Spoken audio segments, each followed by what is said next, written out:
Hey everyone, it's Andrew here, and right now we're going to take a look at a hero build for one of my favorite heroes in Strife, Shank, the Dangerous Fugitive. Upon spawning, I start off by purchasing a health shard and a vitality shard, which will be used to complete my early dampening cloak, providing me with an additional 20 magic armor and 135 health. As laning continues, I make sure to pick up the first part of my boots and continue building towards my next main item as I finish off my movement speed with rocket boots. Also early on in the game, I build an empowered bracer from a health and a power shard. When finished, it will grant me an additional 7 power and 85 health. As the game continues, I start to focus on my core tank items, starting off with survivability by building a Giant's Visage.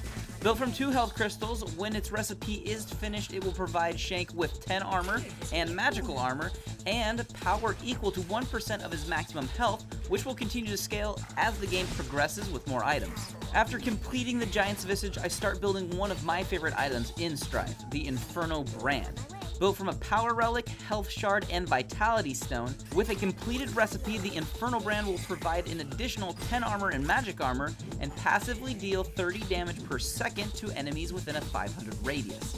Finally, to help round things out in the build, I start working towards either an Ice Forged Plate that increases armor and enemies that attack you have their attack speed slowed by 15%, or I build a Guardian Helm that increases magic armor by 45 and 20% of magic damage is healed back over time. The item that I prioritize first depends on what type of damage I will be taking from the enemy team. If you happen to make it beyond 6 items into the game and need to start selling off some of your early game items, I suggest building a Wound Splitter if you want to start amping up Shank's damage, or you can continue down the tank path with a Power Conduit or Immortal Gaze. A main strategy while playing Shank, besides being a tanky crowd control frontliner, is to look for openings where you can combo together your hook and your rocket boots to snag enemies into your towers for easy kills, or catch them out before a team fight to make your next engagement a 4v5.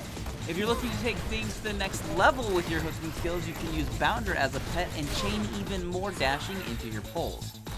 As for pets preference besides Bounder to maximize your hook draw distance, 2 other pets I would suggest for Shank are Tops, with the crowd control active which favors frontline tanks, or Mystic in case you ever need mana on the fly, especially for your next hook. It can never be underestimated. Thanks for taking a look at our favorite ways to play Shank in Strife. Be sure to keep landing those hooks, and until next time, enjoy the game.